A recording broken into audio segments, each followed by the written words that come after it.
Buenas tardes, días o noches. Vamos a hablar un poquito del efecto Doppler. Es muy sencillo lo que ocurre con el efecto Doppler. Yo les decía que no hay que confundirlo con otros efectos.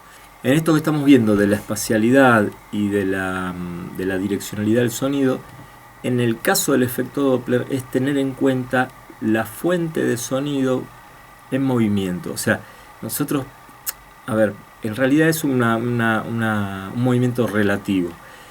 Como todo movimiento es un movimiento relativo, o sea, depende del punto de vista de donde lo veamos. Nosotros tenemos el emisor y el receptor. Si cualquiera de tanto el emisor como el receptor se estuvieran moviendo, y depende de la velocidad con que se mueva, nosotros podemos percibir, el receptor puede percibir el efecto Doppler. El efecto Doppler es un fenómeno que nos va a variar la longitud de onda del sonido. O sea, si nosotros tenemos un sonido que tiene una frecuencia X,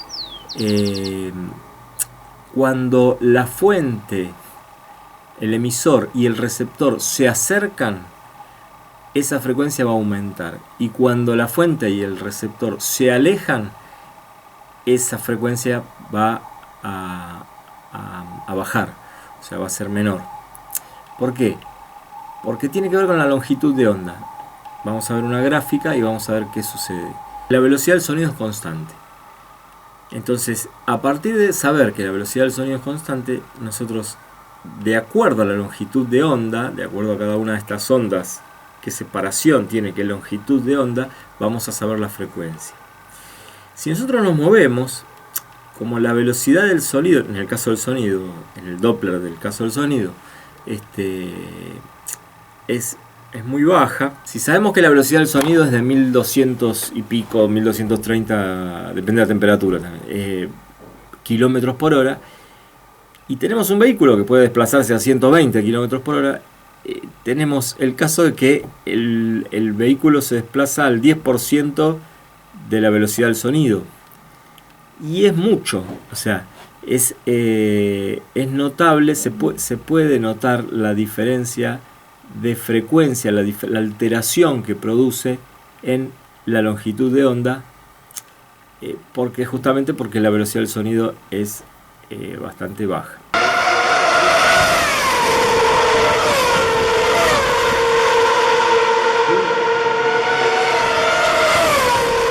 Acá vemos en el gráfico, vamos a ver este gráfico, donde si la fuente está detenida, nosotros vamos a medir, vamos a ver la longitud de onda, acá ustedes la pueden ver, que la frecuencia es, por ejemplo, no sé, 50 Hz, 100 Hz, cualquier frecuencia X. Pero cuando la fuente se desplaza, si nosotros estamos ubicados aquí adelante y la fuente se nos acerca, la longitud de onda va a disminuir, porque es como que la fuente le va ganando a la longitud de onda. Cada vez que emite otra onda, está ubicada en un lugar más cerca a nosotros, que es para donde están viniendo, donde nosotros vamos a oírlo. Entonces, esa longitud de onda va a disminuir. Acá podemos ver en el gráfico que disminuye.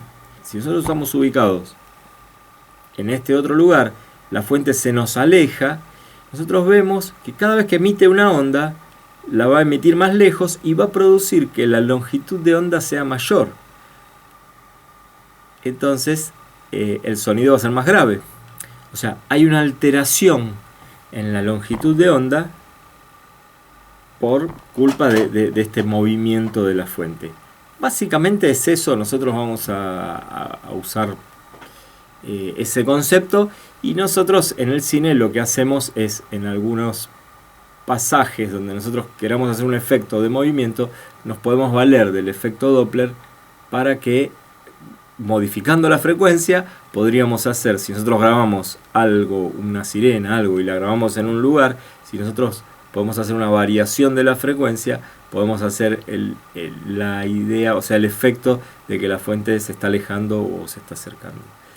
En realidad, si la fuente, si por ejemplo un auto, una ambulancia, que nosotros estamos parados y la fuente se nos acerca, pasa por delante nuestro y se aleja, lo que más vamos a notar una frecuencia X aguda, pero que para nosotros ese es el sonido de la ambulancia, pero en el momento que cruza vamos a notar ese barrido de frecuencias que va a ir de agudo a más grave, y vamos a notar ese efecto Doppler. Eso también es un efecto psicoacústico, porque nosotros lo aprendemos desde chicos y sabemos que si nosotros percibimos eso con un vehículo, entendemos que el vehículo se estaba acercando y alejando, y la dinámica del sonido puede ser, o sea, tanto en el punto que se acerca o en el punto que se aleja, puede ser que tenga el mismo volumen. O sea, nosotros lo que podríamos hacer es que justo cuando está delante nuestro tiene el máximo nivel, la máxima presión sonora, el máximo volumen. Pero para hacer este efecto nosotros tendríamos que hacer este barrido de frecuencias y poner y cambiar estas frecuencias. El efecto Doppler se aplica en todo lo que haya ondas, o sea, se aplica con la luz. Los astrónomos lo aplican para saber velocidades y para saber si las estrellas se alejan o se acercan según los colores de una estrella en movimiento que nosotros la vemos. O sea, los astrónomos pueden ver si es más azulada o más rojiza, y los tipos calculan los movimientos de las estrellas. En medicina, por ejemplo, se usa para saber el torrente sanguíneo, si el flujo sanguíneo se aleja, se acerca, y entonces saben la dirección del flujo sanguíneo, la velocidad, etc. Más o menos eso es lo que es el efecto Doppler. Es algo muy, muy, muy sencillo, muy fácil de explicar. Vamos a ver otra cosa. Bueno, vamos a hablar un poco de enmascaramiento. El enmascaramiento, que es fundamental, es así. O sea, lo lógico es que pensemos que el enmascaramiento, o sea, es que, qué sé yo, que escuchamos un sonido de tránsito y con eso enmascaramos una voz. O sea, es la propiedad que es una sensación psicoacústica. Porque cuando uno pone, qué sé yo, un sonido de tránsito, cuando uno escucha un sonido de tránsito y una voz de una persona, en realidad técnicamente, físicamente podríamos grabarlo, podríamos podríamos reproducirlo, y si lo filtramos podríamos escuchar la voz de la persona. Pero ¿qué pasa?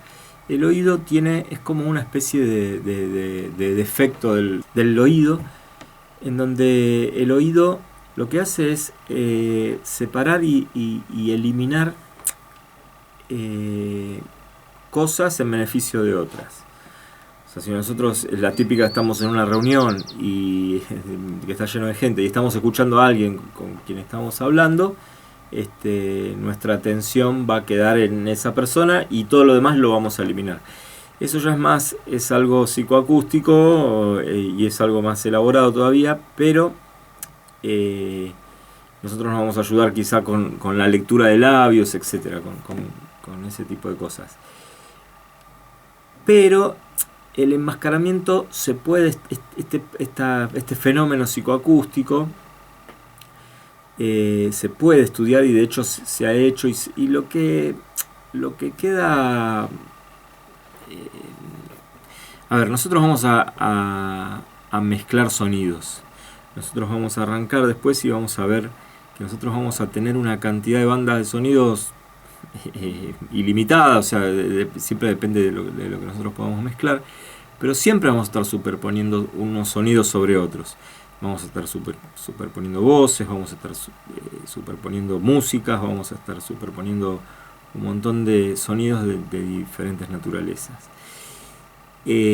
¿Cómo hacemos para que esa superposición nosotros podamos elegir qué queremos escuchar por sobre otras cosas? O sea, a ver, nosotros vamos a querer escuchar la mezcla total, pero vamos a darle esos planos sonoros y ese nivel de importancia a cada una de nuestras bandas para que no se enmascaren con otras que no queremos. Y es un tema, porque en realidad eso va a tener que... También depende de la ecualización de nuestro espectro, y nuestro espectro, nuestra ecualización va a ser diferente según en dónde nosotros vamos a exhibir o dónde vamos a escuchar el sonido de nuestra película. Entonces, lo principal, el concepto principal del enmascaramiento que ustedes tienen que retener, o sea, que entender, es que si bien nosotros podemos poner un sonido, lo lógico sería que si nosotros ponemos una voz y arriba hay otra voz, y una voz está mucho más fuerte que la otra, la típica del nivel, vamos a escuchar la voz más fuerte y la voz más baja no la vamos a escuchar. Eso es una pavada, lo más sencillo. Pero en realidad el fenómeno interesante que se produce con la máscara es que se produce una máscara también en las frecuencias. Entonces, en el ejemplo del libro, ustedes tienen que hablan de una máscara de 400 Hz. Entonces, si yo emito un sonido fijo en 400 Hz, lo lógico sería que yo enmascare de los 20 a los 20. Si yo tengo un espectro de 20 a 20.000 Hz, que supuestamente es el espectro audible, supuestamente, y estoy metiéndole un sonido parásito o una máscara, supongamos que esto es un experimento, meto una máscara en 400 Hz, supuestamente solamente yo estoy enmascarando sonidos que están ahí en 400 Hz. No. O sea, lo que hace este efecto psicoacústico es que no solamente va a enmascarar los sonidos que estén en 400 Hz, sino que va a contaminar las frecuencias aledañas. Entonces lo que se hizo, y ahí lo tienen, acá está en el libro, nosotros tenemos que, la referencia es que no escuchamos más el sonido, qué sé yo, una banda sonora X tiene un montón de frecuencias, entonces nosotros le vamos a poner el sonido enmascarante a una frecuencia, en este caso son 400 Hz, entonces lo que se hace, si no tuviera este sonido enmascarante, nosotros tenemos un umbral de audición, que esto lo vieron el año pasado, lo vamos a reforzar de todas maneras, pero el umbral de audición va a tener una curva, que es esta curva, pero si yo le pongo la máscara en 400 Hz, en el ejemplo, me va a modificar el umbral de audición, y me lo va a modificar no de una forma constante, no me va a modificar 400 Hz y un poquito de los costados, no, me lo va a modificar como que hace rebotes en otras frecuencias y con una forma de onda que es propia de cada oído. Cada persona va a modificar el umbral de audición, pero más o menos por una cuestión más o menos por estudios, en esta gráfica que vemos acá, o sea, se ve un promedio de todos los humanos que escucharon y que se les modificó el umbral de audición. Y este umbral de audición va a ser modificado según el nivel de presión sonora de esa máscara de 400 Hz. Digamos, este es un estudio que hace a 40 dB, a 60 dB y a 80 dB. Y como podemos ver en el libro, se van a modificar la forma de esta curva de contaminación de otras frecuencias. Entonces, lo más importante que nosotros tenemos que entender es que nosotros vamos a contaminar otras frecuencias cuando mezclamos sonidos. No solamente el sonido, no solamente la frecuencia del sonido que nos está enmascarando. Hay algo interesante. Cuando nosotros mezclamos música, por ejemplo, lo que se hace, lo típico y lo más fácil, digamos, lo más básico, ahí está, que se hace es ecualizar. Por ejemplo, si nosotros tenemos dos guitarras, un bajo, etcétera, lo que se hace es además de ver qué resonancias tiene cada uno de los instrumentos, lo que se hace es se ecualiza. Por ejemplo, si yo quiero definir bien dos guitarras, voy a ecualizar para que en la ecualización no se me crucen las frecuencias, no se me empasten y no se me enmascaren entre sí esas dos guitarras. Entonces, lo que yo voy a hacer es a una guitarra la voy a ecualizar de una forma y a otra de otra para que esas frecuencias no se mezclen. Lo que hago es alejar la ecualización para que no coincidan en el punto donde se puede empastar todo.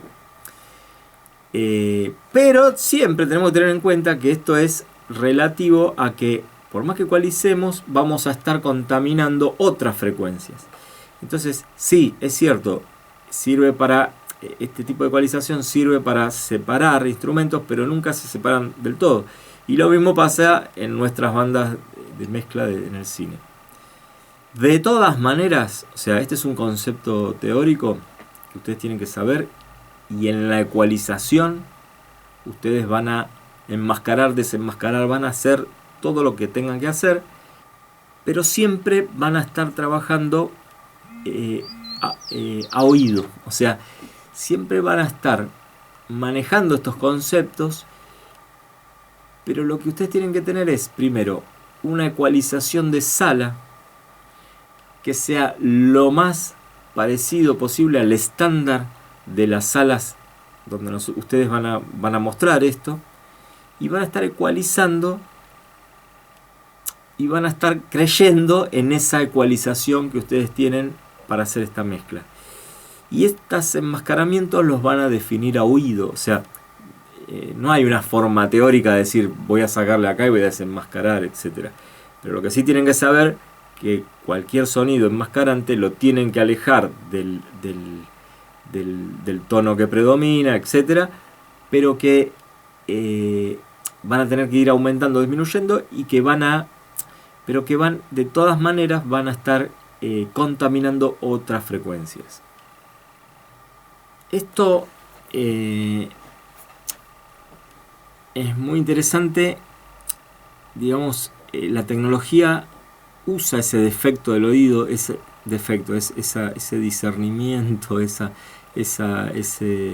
propiedad psicoacústica del oído, la usa para poder economizar datos. Entonces, la forma en la que trabaja toda esta inteligencia artificial que viene ya desde hace unos años, la forma en que cuando nosotros, esto arranca con el MP3, arranca con el Compact Disc, también arranca con todos los datos digitales, que nosotros tenemos que economizar porque si no el sonido pesaría mucho. Y entonces, por ejemplo, lo que hace el MP3 tiene un algoritmo muy inteligente que sabe, el algoritmo, qué es lo que nosotros escuchamos y qué no.